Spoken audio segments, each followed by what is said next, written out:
दोस्तों, कहानी की शुरुआत एक ऐसी दुनिया से होती है जो कभी जीवन से भरपूर हुआ करती थी। चारों तरफ हरियाली, विशाल पहाड़ और शक्तिशाली योद्धाओं के कबीले मौजूद। और अगले ही पल एक भयंकर युद्ध शुरू हो जाता है। ऑर्क अपनी जबरदस्त ताकत से इंसानी सैनिकों को कुचलने लगते हैं। तभी मेडीव अपनी जादुई शक्ति का प्रयोग करता है। अगले ही पल ऑर्क समुदाय को एक विशाल सभा में बुलाया जाता है। ये सभा किसी और ने नहीं बल्कि बेहद शक्तिशाली जादूगर गुल्दान ने बुलाई थी। जब ड्यूरोटन वहां पहुंचता है तो उसकी नजर हजारों ऑर्क योद्धाओं पर पड़ती है। अलग अलग कबीलों के योद्धा एक ही स्थान पर इकट्ठा हुए थे। ये दृश्य जितना भव्य दिखाई दे रहा था, उसके पीछे का सच उतना ही भयावह था। दरअसल गुल्दान एक विशाल जादुई द्वार खोलने की तैयारी कर रहा था, जो उन्हें एक नई दुनिया तक पहुंचा सकता था। लेकिन इस द्वार को खोलने के लिए उसे बड़ी मात्रा में जीवन शक्ति की आवश्यकता थी, और यहीं से कहानी का सबसे अंधेरा अध्याय शुरू होता है। गुल्दान अपने सामने बंदी बनाए गए कैदियों को लाता है और उनकी जीवन शक्ति को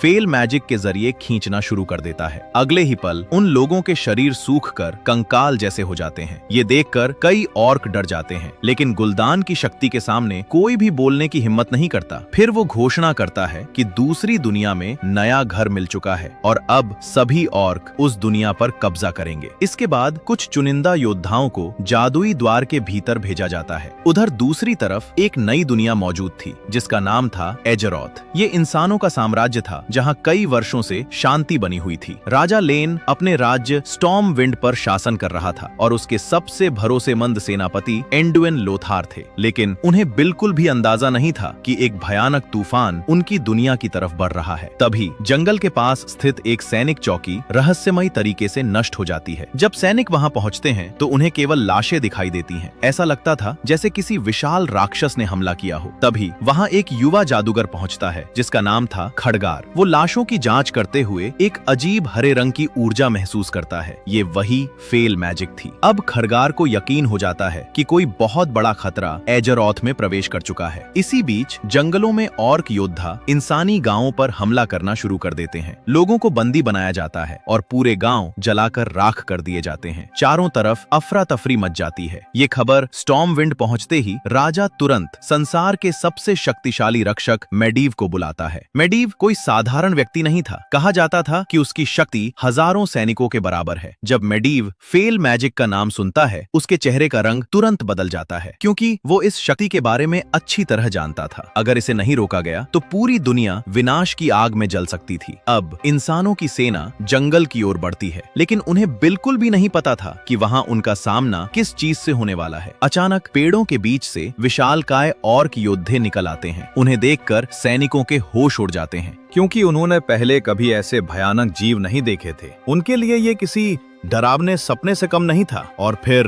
अगले ही पल युद्ध की शुरुआत हो जाती है। ऑर्क अपनी राक्षसी ताकत से इंसानी सैनिकों पर टूट पड़ते हैं। उनकी हर चोट कई सैनिकों की जान ले रही थी। कुछ ही क्षणों में युद्ध का मैदान लाशों से भरने लगता है। इंसानी सेना लगातार पीछे हटने पर मजबूर हो जाती है। ऐसा लग रहा था जैसे अब हार तय हो चुकी है। लेकिन तभी मेडीव आगे आता है। वो अपनी रहस्यमयी जादुई शक्ति का इस्तेमाल करता है। अगले ही पल आसमान में ऊर्जा का एक विशाल विस्फोट होता है। पूरी धरती कांप उठती है और कई ऑर्क एक साथ राख बनकर गिर जाते हैं। लेकिन इस जीत के पीछे एक और भी भयानक सच छिपा हुआ था। सभी देखते हैं कि मारे गए ऑर्कों के शरीर से हरे रंग की रहस्यमयी ऊर्जा बाहर निकल रही है। यानी फेल मैजिक अब सिर्फ उनकी दुनिया को नहीं बल्कि खुद ऑर्कों के शरीर को भी अपनी गिरफ्त में ले चुकी थी। युद्ध खत्म होने के बाद इंसानी सेना एक ऑर्क को जिंदा पकड़ने में सफल हो जाती है। उसका नाम था गरोना। लेकिन गरोना बाकी ऑर्कों जैसी बिल्कुल नहीं थी। उसका चेहरा और उसका शरीर काफी हद तक इंसानों जैसा दिखाई देता था। पूछताछ के दौरान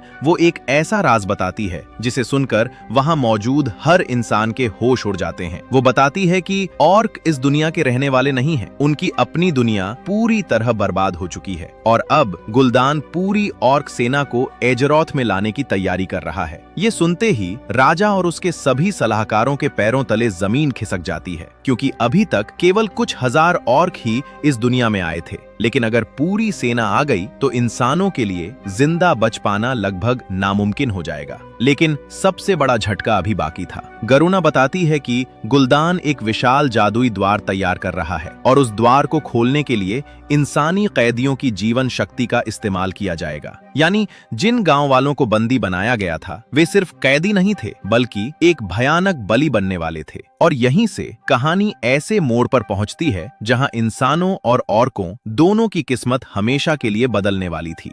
दोस्तों, गरुणा की बात सुनने के बाद राजा लेन और उसके सभी सलाहकारों को एक बात पूरी तरह समझ आ जाती है। ये कोई साधारण युद्ध नहीं था, क्योंकि अगर गुलदान का जादुई पोर्टल पूरी तरह खुल गया तो लाखों ऑर्क एज़रोथ में प्रवेश कर जाएंगे और उसके बाद इस दुनिया को बचाना लगभग नामुमकिन हो जाएगा। लेकिन दूसरी तरफ ऑर्कों के शिविर में भी सब कुछ वैसा नहीं था जैसा बाहर से दिखाई दे रहा था। फ्रॉस्टवुल्फ कबीले का मुखिया ड्यूरोटन अब धीरे धीरे एक भयानक सच को समझने लगा था। उसे एहसास हो चुका था कि असली दुश्मन इंसान नहीं है, असली दुश्मन तो गुलदान और उसकी फेल मैजिक थी। क्योंकि जहां भी गुलदान अपनी इस शक्ति का इस्तेमाल करता वहां की धरती धीरे धीरे मरने लगती थी, पेड़ सूख जाते थे, नदियां बंजर हो जाती थीं और देखते ही देखते पूरा इलाका मौत के रेगिस्तान में बदल जाता था। यही कारण था कि ऑर्कों की अपनी दुनिया भी पूरी तरह बर्बाद हो चुकी थी। अब ड्यूरोटन समझ चुका था अगर गुलदान को अभी नहीं रोका गया तो एज़रोथ का भी वही अंजाम होगा। लेकिन सबसे बड़ी समस्या यह थी, गुलदान सिर्फ शक्तिशाली नहीं था, वह लगभग अजेय था। उसके पास इतनी भयानक शक्ति थी कि वह एक ही पल में किसी भी जीव की जीवन शक्ति खींच सकता था। यही वजह थी कि अधिकांश ऑर्क उससे डरते थे और कोई भी उसके खिलाफ आवाज उठाने की हिम्मत नहीं करता था। लेकिन ड्यूरोटन बाकी ऑर्कों जैसा बिल्कुल नहीं था। वह अपने बेटे, अपने कबीले और अपने भविष्य को बचाना चाहता था। इसलिए वह एक ऐसा फैसला करता है जो पूरी कहानी की दिशा बदल देता है। वह इंसानों के साथ मिलकर गुलदान को रोकने की योजना बनाता है। उधर स्टॉर्मविंड में गरुणा भी धीरे धीरे इंसानों पर भरोसा करने लगती है। पहली बार उसे ऐसा महसूस होता है कि शायद ऑर्क और इंसान एक साथ भी रह सकते हैं, क्योंकि पूरी जिंदगी उसे सिर्फ नफरत, तिरस्कार और अपमान ही मिला था। लेकिन यहाँ लोग उसे दुश्मन नहीं बल्कि एक इंसान की तरह देख रहे थे। यही कारण था कि वह ड्यूरोटन का संदेश इंसानों तक पहुंचाने के लिए तैयार हो जाती है। कुछ समय बाद जंगल के एक सुनसान इलाके में इंसानों और ऑर्कों की गुप्त मुलाकात होती है। लेकिन तभी खडगार को अलोड़ी की बात याद आती है। अंधकार के खिलाफ कोई अकेला नहीं जीत सकता। यही सोचकर वह अपनी पूरी शक्ति एकत्र करता है और आखिरकार दोनों मिलकर मेडिव को रोकने में सफल हो जाते हैं। मरने से पहले मेडिव की चेतना कुछ क्षणों के लिए वापस लौट आती है। उसे अपनी गलती का एहसास हो जाता है। वह समझ जाता है कि उसकी कमजोरी के कारण पूरी दुनिया खतरे में पड़ गई है। अपने अंतिम क्षणों में वह पोर्टल को बंद करने में मदद करता है। इसके साथ ही दुनिया का सबसे शक्तिशाली रक्षक हमेशा के लिए इस संसार से विदा हो जाता है। लेकिन असली युद्ध अभी बाकी था। उधर गुलदान अपने शिविर में हजारों ऑर्कों के बीच खड़ा था। वह पोर्टल खोलने के लिए मंत्र पढ़ना शुरू कर देता है। उसके सामने कैद किए गए इंसानों की जीवन शक्ति लगातार खींची जा रही थी। जैसे जैसे उनकी ऊर्जा खत्म हो रही थी वैसे वैसे पोर्टल और अधिक शक्तिशाली होता जा रहा था। उसी समय ड्यूरोटन आगे बढ़ता है। वह जानता था कि अब पीछे हटने का कोई रास्ता नहीं है। अपने लोगों को बचाने के लिए उसे गुलदान का सामना करना ही होगा। इसलिए वह ऑर्कों की सबसे पवित्र परंपरा मकगोरा की चुनौती देता है, यानी सम्मान का द्वंद्व युद्ध। पूरा मैदान शांत हो जाता है। सभी ऑर्क यह मुकाबला देखने लगते हैं, क्योंकि उनके नियमों के अनुसार इस युद्ध में किसी को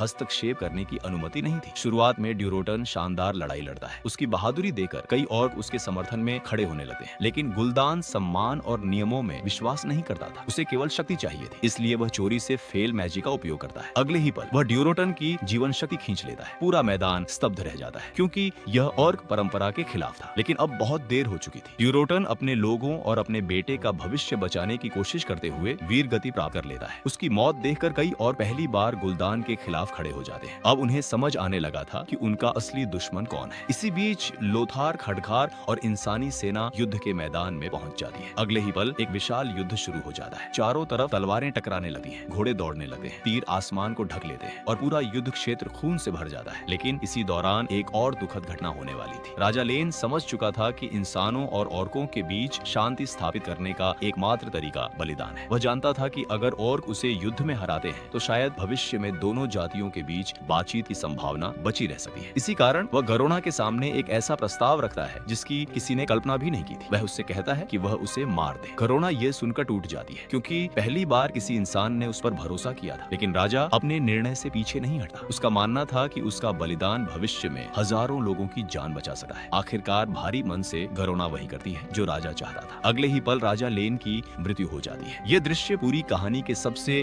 भावुक क्षणों में से एक था। एक महान राजा अपने लोगों के लिए स्वयं का बलिदान दे देता है। उधर युद्ध जारी रहता है। ड्यूरोटन की मौत और राजा लेन के बलिदान के बाद दोनों पक्षों की दुनिया बदल चुकी थी। हालांकि गुलदान जीवित बच जाता है, लेकिन उसकी शक्ति और उसका प्रभाव पहले जैसा नहीं रहता। अब ऑर्कों के भीतर भी उसके खिलाफ विद्रोह शुरू हो जाता है। राज्य शोक में डूब जाता है। लेकिन इसी समय लोथार लोगों के सामने खड़ा होता है। वह उन्हें याद दिलाता है कि राजा ने अपनी जान इसलिए नहीं दी थी कि लोग हार मान लें, बल्कि इसलिए दी थी कि वे एकजुट होकर भविष्य की लड़ाई लड़ सके। ये सुनकर पूरा राज्य एक साथ खड़ा हो जाता है। अब दूसरी तरफ ड्राका अपने छोटे बेटे कोएल को बचाने में सफल हो जाती है। उसे नहीं पता था कि यही बच्चा आगे चलकर ऑर्कों का सबसे महान नेता बनेगा। एक ऐसा नेता जो भविष्य में इंसानों और ऑर्कों दोनों की किस्मत बदल देगा। और इसी उम्मीद के साथ वॉरक्राफ्ट की कहानी समाप्त होती है।